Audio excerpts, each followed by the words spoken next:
नमस्कार, उज्जैन टीवी के सभी दर्शकों का हमारे कार्यक्रम साप्ताहिकी में स्वागत है।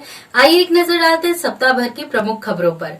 1 अक्टूबर अंतर्राष्ट्रीय वृद्धजन दिवस पर वरिष्ठ मतदाताओं का सम्मान किया गया। वहीं वृद्धजन स्वास्थ्य परीक्षण शिविर भी लगा। भारत निर्वाचन आयोग के निर्देशानुसार अंतर्राष्ट्रीय वृद्धजन दिवस के अवसर पर उज्जैन जिले में निवासरत 100 वर्ष से अधिक आयु के वरिष्ठ मतदाताओं का सम्मान समारोह आयोजित किया गया।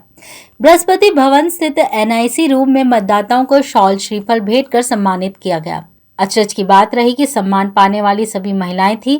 सम्मान पाने वालों में से हासमपुरा ग्राम जवासिया की 107 वर्षीय अवंती बाई, 101 वर्षीय सरजू बाई, वेदनगर नानाखेड़ा निवासी 101 वर्षीय गंगा पांडे, आर्य समाज मार्ग स्थित ब्राह्मण गली निवासी 101 वर्षीय राम कुमार बाई को उप जिला निर्वाचन अधिकारी वीरेंद्र सिंह दांगी ने सम्मानित किया। गौरतलब है कि उज्जैन जिले में कुल 296 वरिष्ठ नागरिक हैं, जिनकी उम्र 100 वर्ष से अधिक हो चुकी है। सबसे अधिक शतायु नागरिक उज्जैन की तराना तहसील में है, जिनकी संख्या 129 है। जो वृद्ध कार्यक्रम स्थल तक आने में सक्षम नहीं थे, उनका स्वागत क्षेत्रीय बीएलओ द्वारा उनके निवास स्थान पर पहुंचकर किया गया। इस बाबत उप जिला निर्वाचन अधिकारी वीरेंद्र सिंह दांगी ने बताया। भारत निर्वाचन आयोग के निर्देश अनुसार अंतर्राष्ट्रीय वृद्ध दिवस 1 अक्टूबर को 100 वर्ष से ऊपर के जितने भी मतदाता थे उसका हम लोगों ने सर्वेक्षण कराया गया। हमारे यहाँ उज्जैन जिले में 296 मतदाता ऐसे पाए गए जिनको उम्र 100 वर्ष से अधिक थी। सबसे अधिक हमारे तराना तहसील में 129 मतदाता ऐसे हैं जिनकी उम्र 100 वर्ष से ऊपर है। उनमें से यहाँ पर दोनों विधानसभा क्षेत्र उज्जैन प्रॉपर में 20 मतदाता ऐसे पाए गए थे जिनकी उम्र 100 वर्ष से ऊपर थी। उनसे बात करने के बाद जो चलने फिरने लायक थे ऐसे मतदाताओं को हमने यहाँ एनआईसी में आयोग के निर्देश अनुसार बुला के सम्मानित किया गया है। शेष सभी मतदाताओं को 296 को उनके निवास स्थान पर ही हमारे बीएलओ और एक टीम गठित की गई है, जिसमें बीएलओ वहाँ के लोकल जो भी टीचर्स या जो पटवारी जो आदि है वो आज उनके घर पे जाके उनको सम्मानित कर रहे हैं। अधिकारियों द्वारा सम्मान पत्र पाकर 107 वर्षीय अवंता बाई बहुत खुश नजर आईं। उन्होंने प्रशासनिक अधिकारियों का धन्यवाद किया और इस अवसर पर एक भजन भी गाकर सुनाया। अच्छो लग्यो। आप कितना साल की हैं और कहाँ के रहने वाली हैं? 107 साल की है। कहाँ के रहने वाले हैं आप? जवाचा कुमार जब गाएंगे आप सुना दो। मैं तो काहे की करूं मन, वार गुरु जी आया पामना। नहीं मर घर में आटो ने, नहीं मर घर में दाल। घर से साधु भूखा जावे, ए घर से साधु भूखा जावे, ए नारी धर्म घट जा, आये गुरु जी आया पामना। 1 अक्टूबर अंतर्राष्ट्रीय वृद्धजन दिवस पर राज्य शासन के निर्देशन पर जिला चिकित्सालय प्रबंधन द्वारा वृद्धजनों की देखभाल एवं उचित परामर्श के लिए जिला परिसर में वृद्धजन स्वास्थ्य एवं परामर्श शिविर लगाया। शिविर में बड़ी संख्या में पहुंचे वृद्धजनों ने अपना स्वास्थ्य परीक्षण करवाया, जिसके अंतर्गत उपस्थित चिकित्सकों एवं नर्सिंग स्टाफ ने वृद्धजनों का ब्लड प्रेशर, खून की जांच, पोस्ट कोविड संबंधित समस्याओं की जांच की और उन्हें उचित परामर्श दिए, जिसमें RMO doctor Jitendra Sharma, MCD प्रभारी डॉक्टर द्विवेदी, डॉक्टर दिवाकर एवं डॉक्टर मधुसूदन राजावत ने अपना सहयोग प्रदान किया। व शिविर के विषय में जानकारी देते हुए डॉक्टर मधुसूदन राजावत ने बताया। अंतर्राष्ट्रीय वृद्धजन दिवस के उपलक्ष्य में राज्य शासन द्वारा वृद्धजनों की देखभाल, उचित परामर्श के लिए कैंप आयोजित किया गया है। जिस प्रकार ये पूरा सप्ताह वृद्धजन दिवस के लिए अलग अलग भांति प्रकार के कैंप आयोजित किए जा रहे हैं। यहाँ वृद्धजन दिवस की जो विभिन्न प्रकार की समस्या जैसे ब्लड प्रेशर है, उनकी ब्लड की जांचें हैं, या फिर उसके बाद में जो कोविड महामारी के बाद में समस्या है उन समस्या का निराकरण किया जाएगा। यहाँ पे उनके सभी उचित प्रकार की डॉक्टर के परामर्श के बाद जांचें की जाएगी। इसलिए आज वृद्धजन दिवस बनाते हुए ये कैंप आयोजित किया गया है। 2 अक्टूबर महात्मा गांधी जयंती पर विक्रम विश्वविद्यालय ने विशिष्ट व्याख्यान का आयोजन किया। वहीं शहर कांग्रेस ने निकाली प्रभात फेरी। विश्व शांति और अहिंसा के अद्वितीय उन्नायक महात्मा गांधी की जयंती के अवसर पर विक्रम विश्वविद्यालय उज्जैन द्वारा आयोजित कार्यक्रम में सर्वप्रथम परिसर स्थित गांधी प्रतिमा पर अतिथियों द्वारा माल्यार्पण व पुष्पांजलि अर्पित की गई एवं पौधारोपण किया गया। महाराज जिवाजीराव पुस्तकालय में एक विशिष्ट व्याख्यान आयोजित किया गया, जिसमें मुख्य वक्ता के रूप में पद्मश्री से समलंकृत प्रख्यात पर्यावरणविद डॉक्टर जनक पलटा इंदौर ने महात्मा गांधी का पर्यावरण चिंतन और वर्तमान विश्व पर केंद्रित विशिष्ट व्याख्यान दिया। इस मौके पर उच्च शिक्षा मंत्री डॉक्टर मोहन यादव और सांसद अनिल फिरोजिया द्वारा श्रीमती पलटा का शॉल श्रीफल भेंट कर सम्मान किया गया। कार्यक्रम की अध्यक्षता विक्रम विश्वविद्यालय के माननीय कुलपति प्रोफेसर अखिलेश कुमार पांडे ने की। इस अवसर पर उपस्थित जनों को नशा मुक्ति का संकल्प भी दिलाया गया। इस बाबत मीडिया के समक्ष कुलपति पांडे ने बताया, से कम एक दो उनकी प्रतिज्ञा जरूर एक संकल्प लें, जिसमें उनका सबसे बड़ा संकल्प महात्मा गांधी जी का था नशा मुक्ति। लेकिन मैं जब से अभी विश्वविद्यालय में आया हूँ, मैं ये देख रहा हूँ कि हमारे बहुत सारे कर्मचारी जो है उनकी डेथ हो रही है, और उसके पीछे कई लोगों के पीछे मैंने देखा कि वो जो है वो अल्कोहलिक ड्रिंक है। तो मैं ज़्यादा इस पे नहीं प्रतिज्ञा लोगों से बोलता हूँ कि करो, लेकिन कम से कम इतनी प्रतिज्ञा जो लोग ड्रिंक करते हैं वो कम करें, और जो लोग नहीं करते हैं वो जो करने वाले हैं उनको 2-4 बार उनके साथ बैठें, उनको काउंसलिंग करें। और हमारा विश्वविद्यालय एक काउंसलिंग सेंटर है, उस काउंसलिंग में लोगों को ले आएँ। शहर में बहुत सारे काउंसलिंग सेंटर चल रहे हैं, वहाँ पे भी इस तरीके से उनको रोकें। आज यहाँ पे बहुत सारे प्लांटेशन के भी कार्यक्रम हैं। हमारे बीच में एक बहुत महत्वपूर्ण एक मैडम भी आई हुई, मिसेस पलटा, वो पद्मश्री हैं। और इस कार्यक्रम में हमारे माननीय मंत्री जी उच्च शिक्षा, उनका भी आशीर्वाद मिला, और उन्होंने भी इस बात को हमेशा रखा है कि शिक्षण संस्थाओं में ही जो चीज़ें देश में परिवर्तन हो सकता है वो शिक्षण संस्थाओं के माध्यम से ही हो सकता है, क्योंकि सारे युवा हैं और भारतवर्ष युवाओं का देश है। इसलिए यहीं से इसकी शुरुआत की जानी चाहिए। आप सभी लोगों को मैं बहुत बहुत बधाई देता हूँ, धन्यवाद देता हूँ। जय हिंद। महात्मा गांधी जयंती पर शहर कांग्रेस द्वारा प्रभात फेरी निकाली गई। रैली में शहर अध्यक्ष रवि भदौरिया, जिला अध्यक्ष कमल पटेल, पूर्व सांसद सत्यनारायण पवार, युवक कांग्रेस अध्यक्ष भरत शंकर जोशी, वरुण शर्मा सहित सेवा दल के कार्यकर्ता व बड़ी संख्या में कांग्रेसी महिला पुरुष सम्मिलित हुए। रैली कांग्रेस कार्यालय से आरंभ होकर क्षीरसागर गांधी उद्यान पर समाप्त हुई।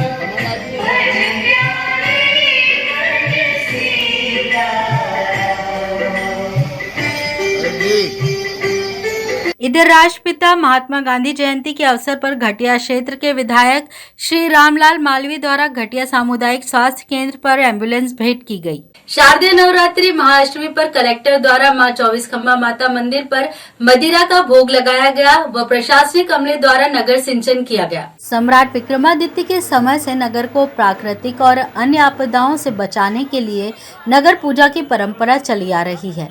शारदीय नवरात्रि की महाअष्टमी पर इसी परंपरा का निर्वाह करते हुए 24 खंबा माता मंदिर पर माता महामाया और महालया का पूजन जिला कलेक्टर द्वारा किया गया। यहाँ नवरात्रि पर महाअष्टमी के दिन वर्ष में एक बार जिला प्रशासन द्वारा नगर पूजा की जाती है। कलेक्टर आशीष सिंह ने माता को मदिरा का भोग लगाया तथा महाआरती की। महाअष्टमी की यह महापूजा सुबह 8 बजे से ढोल नगाड़ों के साथ शुरू हुई। बाद में प्रशासनिक अमला तहसीलदार के नेतृत्व में नगर सींचन पर निकल पड़ा। नगर मदिरा सींचन यात्रा में कोटवार के हाथ में एक कलश रहता है, जिसके पेंदे में छेद होता है ताकि मदिरा की धार लगातार बहती रहे। देवी शक्ति को चढ़ाई जाने वाली इस मदिरा को प्रसाद रूप में बड़ी संख्या में श्रद्धालु ग्रहण भी करते हैं। इस पूजा में लगभग 27 किलोमीटर तक मदिरा की धार लगाई जाती है, जो कि शहर के कई देवी मंदिरों में जाती है। इस नगर सींचन में जिला प्रशासन के साथ साथ कई श्रद्धालु पैदल चलते हैं और सुबह प्रारंभ होकर यह यात्रा शाम तक समाप्त होती है। ये यात्रा 24 खम्मा माता मंदिर से प्रारंभ होकर नगर भ्रमण कर गढ़कालिका पहुंचती है। उसके बाद ज्योतिर्लिंग महाकालेश्वर पर शिखर ध्वज चढ़ाकर समाप्त होती है। नगर पूजा का प्रमुख उद्देश्य है कि शहर में किसी भी प्रकार की कोई प्राकृतिक या अन्य आपदा न हो, साथ ही सुख समृद्धि व खुशहाली बनी रहे। इस बाबत कलेक्टर आशीष सिंह ने कहा, इनकी बहुत प्राचीन परंपरा है। बताते हैं कि विक्रमादित्य जी के समय से ये परंपरा है कि महाअष्टमी के दिन नगर पूजा करी जाती है और 24 खम्बा की देवियों को मदिरा अर्पण करी जाती है और प्रमुख जितने भी मंदिर हैं वहां पर मदिरा की धार मार्ग में गिराते हुए पूरी यात्रा गढ़कालिका में खत्म होती है। आज बहुत सौभाग्य की बात है मेरे लिए कि आज इस पूजा का पुनः करने का मुझे अवसर प्राप्त हुआ और आज महाअष्टमी के दिन मैं देवी से कामना करता हूं कि न केवल उज्जैन मध्य प्रदेश बल्कि पूरे देश में और विश्व में शांति और कल्याण स्थापित हो। सर, वो विपरीत परिस्थितियां जब भी आई है उज्जैन में या देश में, तो किस प्रकार की प्रार्थना होगी? देखिए, निश्चित रूप से ये जो पूजा का मुख्य ध्येय है कि सभी प्रकार की जो बाधाएं हैं, सभी प्रकार के संकट हैं, सभी प्रकार की जो विपत्तियां हैं, उनको किस तरीके से टाला जाए, इस पूजा का इसलिए विशेष महत्व है। पूर्व में ऐसे भी देखा गया है कि जिस समय पूजा नहीं हुई है तो कुछ इस प्रकार की विपत्तियां भी आई। तो निश्चित रूप से आस्था और श्रद्धा से जुड़ा हुआ ये विषय है और हमारी परंपरा का पालन करते हुए इसको संपादित किया गया है। महाकाल लोक लोकार्पण का प्रथम आमंत्रण श्री चिंतामण गणेश को अर्पित किया गया। वहीं धर्मस्व व संस्कृति मंत्री भी तैयारियों का जायजा लेने पहुंची। 11 अक्टूबर को महाकाल लोक का शिवार्पण करने देश के प्रधानमंत्री नरेंद्र मोदी उज्जैन आ रहे हैं, जिसका पहला निमंत्रण प्रदेश के मुख्य शिवराज सिंह चौहान की ओर से उच्च शिक्षा मंत्री डॉक्टर मोहन यादव, उज्जैन के प्रथम नागरिक मुकेश टटवाल, सांसद अनिल फिरोजिया व सभापति कलावती यादव सहित संगठन के लोगों ने चिंतामण गणेश पहुंचकर निमंत्रण विधिवत पूजा अर्चन कर भगवान गणेश के चरणों में सौंपा। मान्यता है कि किसी भी शुभ कार्य का पहला निमंत्रण भगवान श्री गणेश को दिया जाता है। वहीं पूरे शहर में भी निमंत्रण पत्र के माध्यम से न्योता दिया जाएगा। जनप्रतिनिधियों ने मंदिर पुजारियों, मंदिर के बाहर फूल प्रसादी बेचने वालों और दर्शनार्थियों को भी आमंत्रण पत्र सौंपे।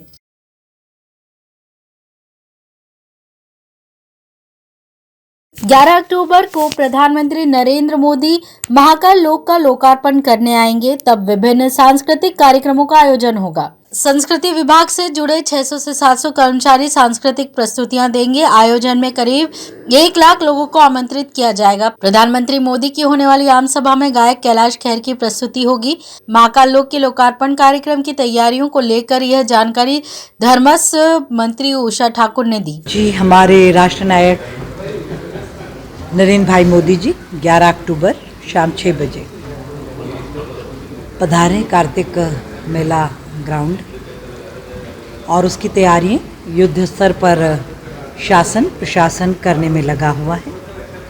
आप देख रहे हैं कि माननीय मुख्यमंत्री जी का संकल्प पूरा हुआ। श्री महाकाल जो क्षेत्र है अपना लोक, महाकाल लोक का लोकार्पण करने, शिवार्पण करने राष्ट्र नायक मोदी जी आ रहे हैं। शासन प्रशासन मुस्तैदी से अपनी तैयारियों में जुटा हुआ है और संपूर्ण समाज बहुत ही उत्सुक है, प्रेरित है और मुझे लगता है हर गांव, हर पंचायत में ये तैयारी चल रही है कि आसपास के जितने लोग यहाँ आ सकेंगे सब आएंगे ही। बाकी पूरा प्रदेश जुड़ेगा ऑडियो वीडियो के थ्रू और इस कार्यक्रम का सहभागी बने। महाकाल लोक के लोकार्पण उज्जैन ही नहीं, मालवा, निमाड़ के जिलों से भी लोगों को आमंत्रित किया गया है। इन क्षेत्रों से करीब 25,000 लोगों के शामिल होने की उम्मीद है। बाहर से आने वाले लोगों को लेकर मंगलवार को जन अभियान परिषद के विभाष उपाध्याय की अध्यक्षता में हुई बैठक में मालवा निमाड़ के जिलों से आने वाले लोगों को भोजन पैकेट भी उपलब्ध करवाए जाएंगे। इसका जिम्मा सिख समाज के सुरेंद्र सिंह अरोड़ा को सौंपा गया है। अरोड़ा के मुताबिक जय गुरुदेव सिख समाज तथा अन्य संस्थाओं द्वारा भोजन के पैकेट के इंतजाम किए जाएंगे। महाराजा विक्रमादित्य शोधपीठ महाकाल लोक आयोजन को परम शिव की आराधना समारोह के रूप में कर रहा है। शुभारंभ 7 अक्टूबर को देवादिदेव महादेव के लेजर शो से होगा। 8 को महाकाल स्तोत्रम, 9 को शिव गणेश स्तुति, 10 अक्टूबर को समापन पर शिवोम की प्रस्तुति गायन पद्मश्री सोनू निगम द्वारा की जाएगी। गायक सोनू निगम का स्टेज शो दशहरा मैदान पर होगा और सभी आयोजन शास्त्री नगर मैदान पर शाम 7 बजे शुरू होंगे। विजयादशमी पर्व पर निकलने वाली बाबा महाकाल की सवारी को भव्य रूप प्रदान किया गया। वहीं मुख्यमंत्री भी हुए सम्मिलित। विजयादशमी पर्व पर प्रतिवर्ष निकलने वाली बाबा महाकाल की सवारी परंपरागत मार्ग से निकाली गई। सवारी में मुख्यमंत्री शिवराज सिंह चौहान भी शामिल हुए। श्री महाकालेश्वर के आंगन का विस्तारीकरण होने के बाद श्री महाकाल लोक के लोकार्पण पर आ रहे प्रधानमंत्री नरेंद्र मोदी के स्वागत में लोकार्पण के लोकोत्सव का शुभारंभ बाबा महाकाल की सवारी के साथ हुआ। राजाधिराज श्री महाकाल मंदिर से दशहरा पर्व पर निकलने वाली सवारी नए शहर में भी प्रजा को दर्शन देने के साथ साथ अपनी प्रजा का हाल जानने के लिए पहुंचती है। इस बार सवारी का स्वरूप बृहद स्तर पर रखा गया।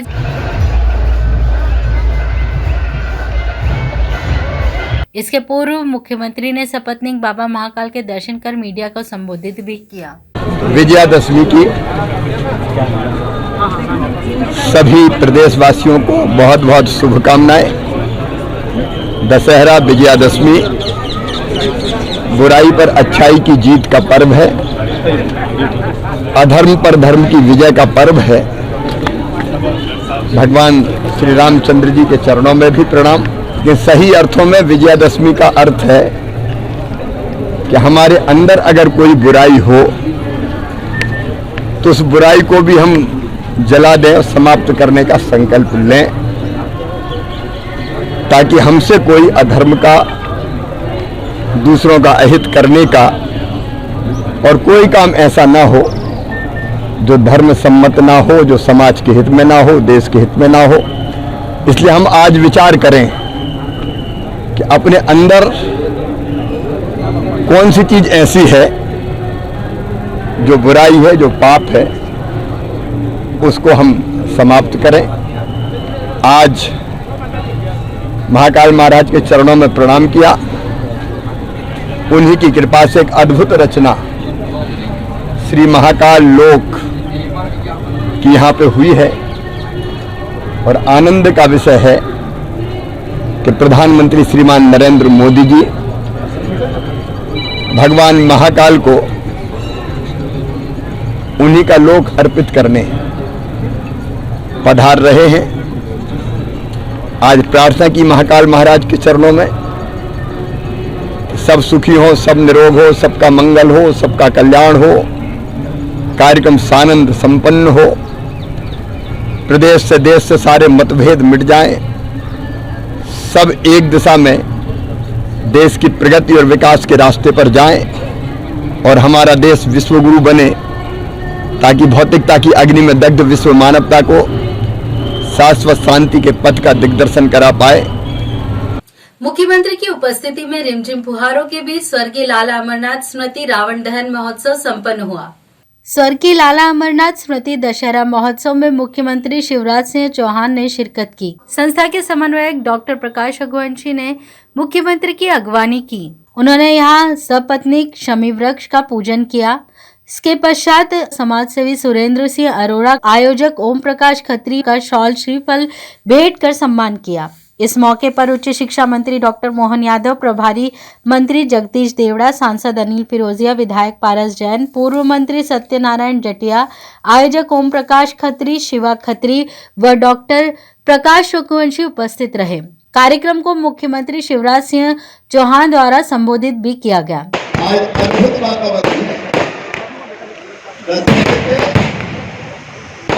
बरसात हो रही है, ये पानी नहीं, अमृत की बूंदें हैं, अमृत की बूंदें।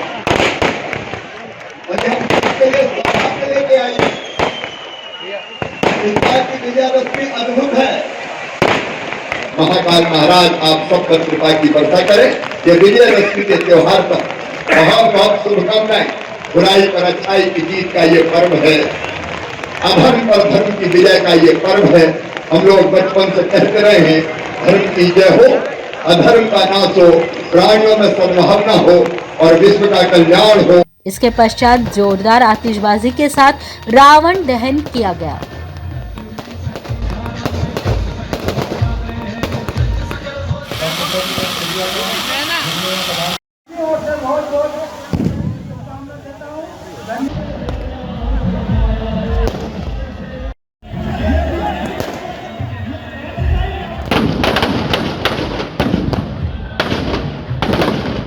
रसूल अल्लाह के जन्म दिवस को मिलादुन नबी के रूप में मनाते हुए बोहरा समाज ने भव्य चल समारोह निकाला। रसूलुल्लाह साहब के जन्म दिवस को मिलादुन्नबी के रूप में मानते हुए दाऊदी बोहरा समाज द्वारा कमरी मार्ग स्थित मजार नजमी से एक भव्य जुलूस निकाला गया, जो गोपाल मंदिर, छतरी चौक, सब्जी मंडी सहित विभिन्न मार्गों से होता हुआ पुनः मजार नजमी पर समाप्त हुआ।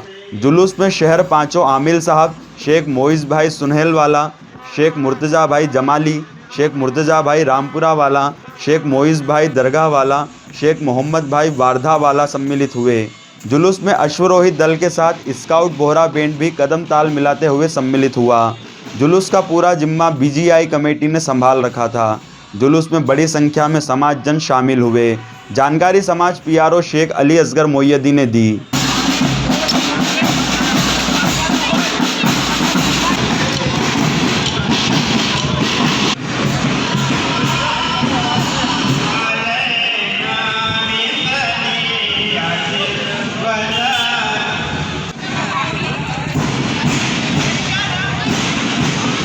मुंबई के डोगरी इलाके से उज्जैन पहुंचे 2 आरोपियों से क्राइम ब्रांच ने 2 करोड़ रुपए के सोने के आभूषण बरामद किए। प्रधानमंत्री नरेंद्र मोदी के कार्यक्रम से पूर्व Ujjain crime branch hotel lodge की चेकिंग कर रही है। सीएसपी विनोद मीणा ने बताया कि क्राइम ब्रांच को सूचना मिली थी कि महाकाल थाना क्षेत्र में दानीगेट चौराहा के पास होटल में अवैध तरीके से मुंबई के रहने वाले 2 लोगों के पास 4 किलो अवैध सोना है। पुलिस ने दोनों संदिग्धों को दबोच लिया। क्राइम ब्रांच को दानीगेट स्थित होटल अवंती से मुंबई निवासी हेमंत जैन और जतिन जैन के पास से 4 किलो के आभूषण बरामद हुए हैं। दोनों मुंबई के डोंगरी में रहने वाले हैं। दोनों ने पुलिस को बताया कि 2 किलो के आभूषण ज्वेलर्स को देना है, बाकी किलो सैंपल के हैं। संदेह के आधार पर आभूषण जब्त कर दोनों को हिरासत में लिया गया। जैसे कि आप सभी जानते हैं कि माननीय प्रधानमंत्री की विजिट है उज्जैन के अंदर, तो पुलिस द्वारा सघन चेकिंग अभियान निरंतर तौर पे चलाया जा रहा है। उसी के तहत क्राइम ब्रांच को और थाना महाकाल की टीम को एक लीड मिली थी, एक सूचना मिली थी कि एक व्यक्ति है जो इस तरीके का अवैध सोने का परिवहन कर रहा है। तो उस सूचना की जब हमने तस्दीक करी और जब हमने इनके यहाँ पे रेड डाली तो इनके पास से 4 किलो के आसपास सोना हमने सीज किया इनके पास से। मौके पर जब हमने इनसे पूछताछ की, पड़ताल की, तो ये कोई भी ऐसा साक्ष्य या कोई भी ऐसा सबूत हमको दे नहीं पाए जिससे सिद्ध होता है कि भाई ये इन्होंने लेजिट तरीके से ख़रीदा है। तो उसी के तहत हमने सीआरपीसी की धारा 102 के तहत इसको सीज़ किया है और साथ ही में इसके बाद हम जो कंसर्न अथॉरिटीज़ हैं जैसे रेवेन्यू, आईटी अथॉरिटीज़ और जीएसटी, उनको लिख के इसकी फर्दर इन्वेस्टिगेशन करेंगे। इतनी बड़ी मात्रा में सोना कहाँ से कहाँ ले जा रहे थे, कहाँ उज्जैन या इंदौर की देवास में भी कहीं सप्लाई करने की बात सामने? अभी जो हमने इनसे पूछताछ की उस पर निकला है कि मुंबई के हैं रहने वाले और ये इंदौर, उज्जैन, देवास आसपास में इनका इस तरीके की सप्लाई ये प्राय किया करते थे। पूर्व में भी ये माधवनगर थाना के अंदर इनके खिलाफ एक मामला पंजीबद्ध हुआ था इसी प्रकरण को लेकर। तो फिलहाल ये मुंबई से आए थे और आसपास के जिलों के अंदर इसका परिवहन कर रहे थे। तो ये थी सप्ताह भर की प्रमुख खबरें। अगले अंक में शनिवार को फिर मुलाकात होगी। तब तक के लिए नमस्कार।